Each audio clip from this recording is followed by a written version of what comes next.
वो दूल्हे राजा की तरह दुल्हनिया लेने निकले कार से, गाड़ी को सजाया और स्टिकर लगाया कि दुल्हन हम ले जाएंगे। पर यहाँ दुल्हन का मतलब कुछ और था, बाराती भी कोई और था। 120 कारों का काफिला था। सबको देख जनता को लगा कि बारात जा रही, पर वो बारात नहीं बल्कि बाराती के रूप में छापा मारने जा रहे आईटी की टीम थी।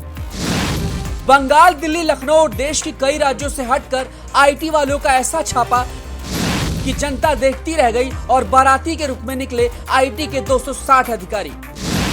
महाराष्ट्र में छापेमारी की एक ऐसी कहानी जिसने भी देखा और सुना वो बोल बैठा कि कसम से छापा मारने का ऐसा अंदाज और शातिर दिमाग हमने सिर्फ फिल्मों में देखा है। जी, देश में इस वक्त काले पैसे की कमाई करने वाले और टैक्स चोरी करने वालों के पीछे हाथ धोकर जिस तरीके से ईडी और आईटीआर यानी इनकम टैक्स रिटर्न की टीम एक कर छापे मार रही है, उससे पूरे देश में हड़कंप मचा हुआ है। और हर राज्य में एक के बाद एक छापेमारी से देश के टैक्स चोरों के घरों से करोड़ों अरबों रुपए के कैश बरामद हो रहे हैं।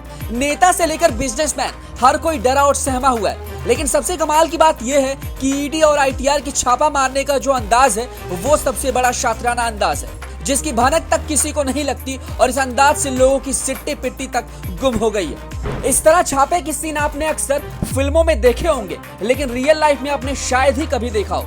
लेकिन फिल्मी अंदाज में मारे गए इस छापे को लेकर आज हम आपको एक रियल स्टोरी बताने जा रहे हैं, जिसे सुनकर आप भी हैरान होंगे।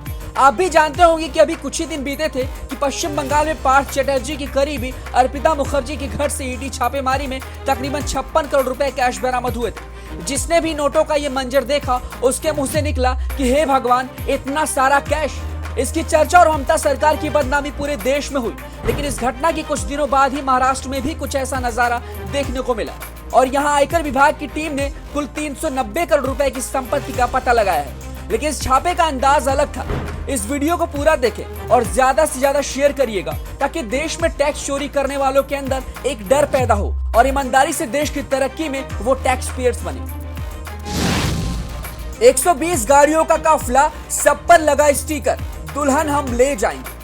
खबरों के मुताबिक आयकर विभाग को खबर मिली कि जालना के संभाजी महाराज नगर में स्टील कारोबार और एक बड़े केंद्र के 4 कंपनियों की व्यवसायी और प्रॉपर्टी डीलर द्वारा टैक्स में चोरी की जा रही है। उसके बाद आयकर विभाग ने फिल्मी अंदाज में प्लान करते हुए 260 अधिकारियों की एक टीम बनाई और 120 कारों को छापा मारने के लिए लगाया गया। प्लानिंग बड़ी थी, छापा भी बड़ा था। किसी को भनक न लगे तो अधिकारियों ने शातराना दिमाग लगाते हुए सभी गाड़ियों के ऊपर दुल्हन हम ले जाएंगे का स्टिकर लगा दिया। जो कि आप भी जानते होंगे कि अक्सर हमारे और आपके यहाँ जब भी शादियां होती हैं और बारात जब जाती है, यानी कि बारात जब निकलती है, तो ये स्टिकर लगाया जाता है ताकि इससे लोगों को अंदाजा लग जाए कि भैया बारात जा रही है और इसे देखकर लोग खुद भी समझ जाते हैं। और ऐसा ही पूरा खेल यहाँ खेला गया आयकर विभाग के द्वारा। छापेमारी का तरीका पूरी तरह फिल्मी था।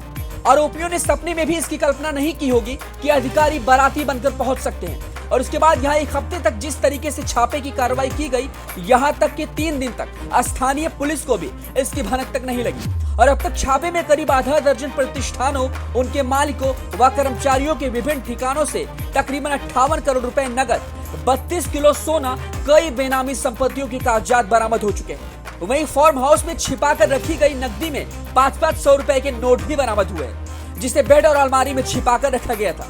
अधिकारियों ने 30 से अधिक पॉलीथीन भी बरामद की है। हर पॉलीथीन में तकरीबन 1 करोड़ रुपए की नकदी थी। आईटी टीम ने एक बैंक लॉकर से भी 28 करोड़ रुपए बरामद किए हैं। इसके अलावा दस्तावेजों की जांच अभी भी जारी है, क्योंकि अधिकारियों का मानना है कि नकदी का एक बड़ा हिस्सा कहीं और स्थानांतरित कर दिया गया है। इस पूरे छापे में रुपए की जो कुल कीमत है वो 300 करोड़ रुपए बताई जा रही है। इतनी बड़ी मात्रा में मिली राशि को गिनने के लिए सारा रुपया स्थानीय स्टेट बैंक की शाखा में ले जाया गया, जहां इसे गिनने में ही तकरीबन 13 घंटे का समय लग गया। ये कार्रवाई 3 अगस्त से शुरू हुई और 8 अगस्त तक चलती रही। वहीं अभी भी इस छापेमारी में लगातार काम जारी है।